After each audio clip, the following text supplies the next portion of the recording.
What's doing, everybody? Welcome to First Class Fatherhood. I'm Alec, and before I hit you with today's interview, make sure you subscribe to my YouTube channel and hit the link in the description so you can listen to all of the interviews I've done with so many tremendous dads, including Dana White, Deion Sanders, Tony Hawk, and so many others. Now let's get going with today's interview. Joining me now, First Class Father, Brian Dougherty. Welcome to First Class Fatherhood. Thank you, Alex. I appreciate it. Thank you very much. All right, let's start right here. How many kids do you have and how old are they? So I have two kids. My oldest is 5 years old, and my youngest is about a year and a half. They're both they're going to turn 6 and 2 in June. Okay, very cool. Two boys, you said now? Two boys. Are you going for the girl or you're all done? No, we're all done. I'm all done. You got the 5-year-old involved in any sports or activities yet? So we've tried everything, getting him involved in soccer, baseball, basketball. It's been a bit of a challenge because he's not quite picking it up. He's not quite interested, but he's now showing interest again in baseball. So I'm trying to not push that, but encourage that for him. But it's tough. Yeah, very cool. Yeah, I did that with all the kids. Gave them a little taste, a little sample of everything to see what they like. If you could, Brian, please just take a minute here to hit my listeners with a little bit about your background and what you do. Okay. I am 20. Well, let me start over. I'm 38 years old. I worked in commercial real estate up until about 29. And then when I was 29, I decided that I need a little bit more challenge in life. So I joined the Navy SEALs, went through BUD/S, got accepted, did all that good stuff. I separated from active duty about almost 2 years ago to the month. Started my own watch company called Declan James Watch Co. It's named after my oldest son, and now I'm trying to grow that into a business and to a lifestyle that supports my lifestyle. Yeah, very cool. Yeah, and obviously, thank you for your service, Brian. And I've had a bunch of frogmen on the show here, and it's almost all of them, joined up like either right after high school or in their early 20s. You did this later in the game. What was like the kind of like the big genesis of that, making you make the shift and to shoot for something so big as the Navy SEALs? Sure. So like I said, I was working commercial real estate prior to me joining. The economy had tanked in about 2007, 2008. I, worked that job for a little bit, but the economy was in recession, and that job was not fun anymore, was not challenging. And I'd always had an interest in the Navy SEALs ever since I was in college, and it was always in the back of my mind. Ironically, my boss was an Army Ranger, a former Army Ranger, and he was also a good mentor of mine. And when I had turned 29, he kind of called me in his office and said, you need to do this now or you're going to hate yourself for the rest of your life. And I took some time and I thought about it, and I took what he said on board and went to the recruiting office and enlisted. And 6 months later, they shipped me out to boot camp. Wow. Yeah, that's incredible. And so now fast forward, about how old were you then when you became a father for the first time, and how did becoming a dad kind of change your perspective on life? So I was 32 when I became a father. And, well, it definitely changes your perspective. It's a good question. I believe you've got 4 kids yourself. Yep. It became less about me and more about my son and more about the legacy I was trying to build and leave behind for him, things I wanted to teach him. And it kind of, being a parent kind of exposes your flaws as a human. if you know what I'm saying. Yeah, right on with that. And when you don't have kids, like those flaws are kind of okay. But when you have kids, and I know my kids listen to me and they look for me for advice, but there's things, as a father that I'm sure that you've witnessed, that they'll mimic me or say something that I've said, and I didn't even realize that they were watching or listening to me. They weren't even they were just in the room doing something. And so I started taking that on board. I was like, I really need, it's not about me anymore. It's about them. It's about being a better person for them. And so now, that's exactly how it's changed me. It's a complete shift, a complete 180. Yeah, and now Brian, you were still in then when you first became a dad. Was that a big reason for you, like a main focus for you to transition out, or was that something you had planned on doing before you became a father? A little of both. I think, I was only going to do 6 years in the Navy, end up doing 8 years. I separated and then I joined the reserves. So I have commitments to the reserves. What I was planning on getting out, but having a son, that really reinforced the idea, but really accelerated that notion for me. When my son was born, the Navy gave me 2 weeks and they said, when you come back, we got to go start training. So I started training for about 6 months. And then I was supposed to have about 3 months before I deployed. And the Navy said, hey, we're going to send you off to school. So went off to school for a couple months, came back, I had a week, and then I had to deploy. So I really had not seen my first son for almost 15 months. I saw him here and there, back from my training trips and things of that nature. But by and large, I just knew I had a kid. I wasn't able to develop a relationship with him that I wanted to be. And quite honestly, he didn't really need me for the first 6 months anyway. So it kind of worked out, as weird as that may sound. But when I got back from my deployment, I still had a little bit more time. I developed a rapport with my son. I developed a relationship with him, and it was this. I don't know that I can do this again. It's tough. Well, what was it like for you then to transition into having the second child? I know for my wife and I, going from 2 to 3 was like the biggest challenge out of the four for us. What was it like for you to add the second child now and to be there for those beginning moments? It's challenging because they're 4 years apart. So my first son's born on June 22nd. I'm sorry, June 26th. And my second son is born on June 28th. So they're exactly 4 years apart.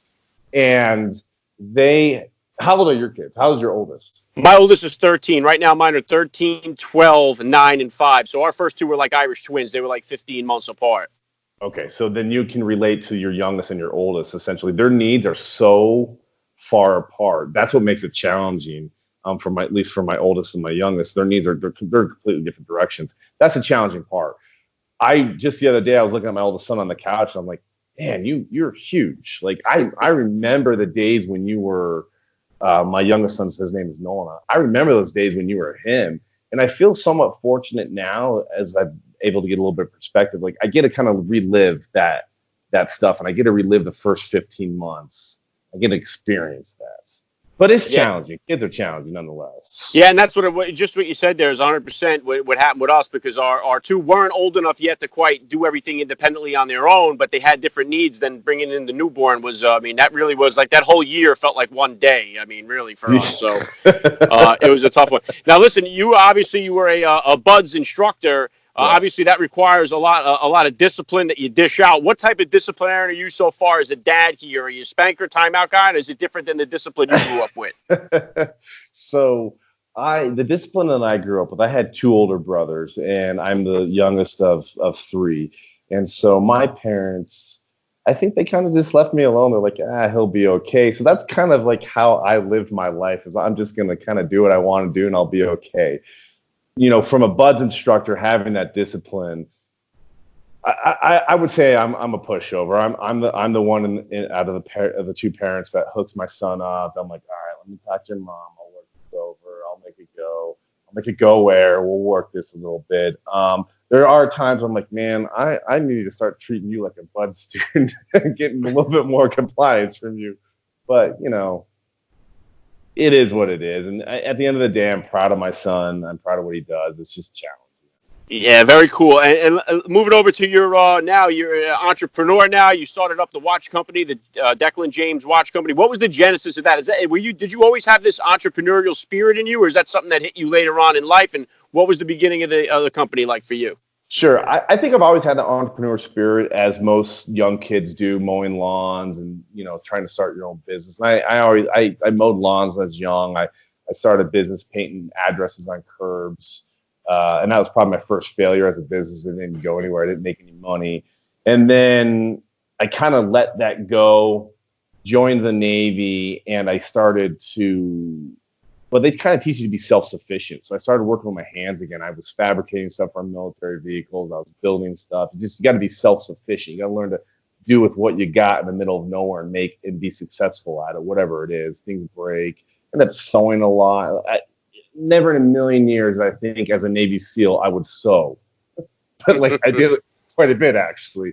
And so I started working with my hands again, and I started to kind of get this. I started to get my what I liked when I was little back. I always liked watches, And so I thought to myself, well, the next one I build a watch, try making a watch. So I started trying doing that, and I had help along the way. And then I know another watchmaker who I reached out to him for help, and I was struggling just getting stuff going. He said, listen, man, you could do this if you want to do it, but the only way for you to do it is to jump into it. And that's exactly what I did. And learning to manufacture and get the watches turned out to be one of the easiest things out of this endeavor. I thought that was going to be the most difficult thing, but that turned out to be easy. More in the 21st century, manufacturing all that stuff is accessible to everyone, maybe with a little bit of help. What turned out to be the challenge for me was establishing my brand, staying consistent to my brand, and growing the brand. And to this day, that's still the most challenging part, 100%. Yeah, and I think that's challenging for everybody out there. But one of the things is that the opportunity is available there for everybody to try to get their foot in the door with all this stuff. And when it comes to watches, I'm a guy. I love having a watch on. Now today, I know that it's so big with the Apple watches and these digital watches, and they're not for me. I'd rather just have either my phone or a tablet or something like that, rather than have that on the watch. So, what are you seeing now as that you've been in the business? Are people going back to the traditional watches, or is it the digital watches more taken off? That's a good question. I've got 2 points on this. If you're wearing an Apple Watch, in my mind, I'm like, you got something on your wrist. And that's a start. Putting something on your wrist is a start. That's an opportunity for me to potentially get a watch on your wrist. And I'm also noticing that, I'll just throw this out. I'm not a fan of the Apple Watch. I like the traditional watch. I think it's too distracting. I'm a romantic at heart a little bit. I like the old school. I like old cars. I like I like to tinker. I like the mechanics of a watch. So again, Apple Watch, I see an Apple Watch on your wrist. I may hate it, but it's an opportunity potentially for me you're wearing something on your wrist. Why not wear my watch? The other thing is I noticed that we are being so inundated with technology and that we're being so distracted every single day. Even my kids, I notice it with my kids, that there's a kind of like a resurgence of people who aren't pushing technology away, but they're just learning to adapt and choose the technology that they use and become at times, instead of being connected 24/7, they're going to put their phone away for the whole entire evening. There's a kind of a surge of that mentality, and that's what I like, and that's an opportunity for me to get in front of those people.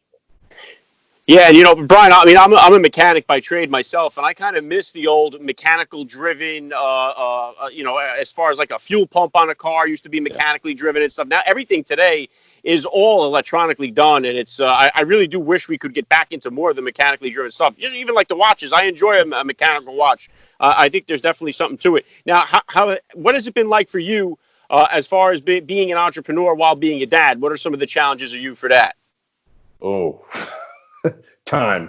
I love my boys. I adore them to death, and it's a struggle. And I think this is every entrepreneur's struggle, and even for yourself. We're recording this. It's late at night. I'm sure you have a full-time job. You have 4 kids. You gotta take care of.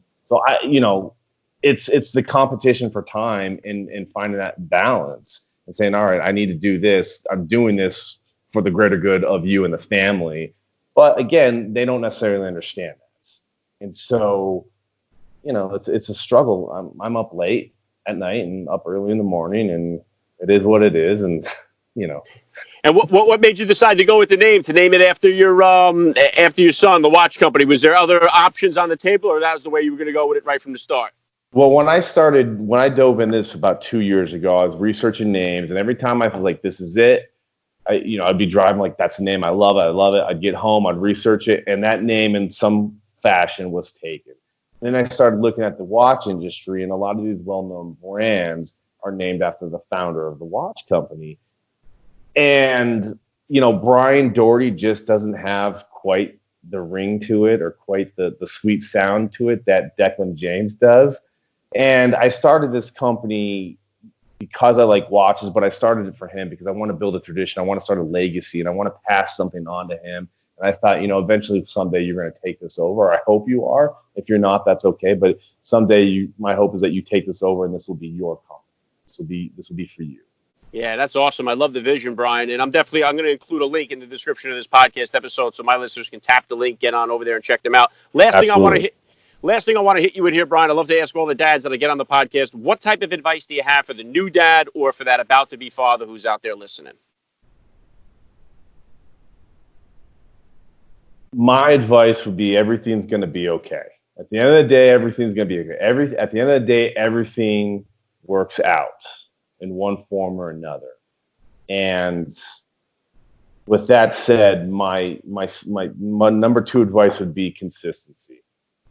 But that's easier said than done, being consistent. At least for me, that's what I try to do, is be consistent. And the message that I preach every day, or how I treat my son, is be consistent. That's hard, and that's very hard. But I think at the end of the day, when we're not consistent, you can look back and you know what? Everything is still okay. Everything still worked out. Still proud of them. By and large, they're still hitting the targets. It's just maybe not every day. Yeah, hey, very well said. I love the message. This has been an honor for me. I got to say, Brian Dougherty, you're a first-class father all the way, and thank you so much for giving me a few minutes of your time on First Class Fatherhood. I appreciate it. It's been an honor. Thank you very much.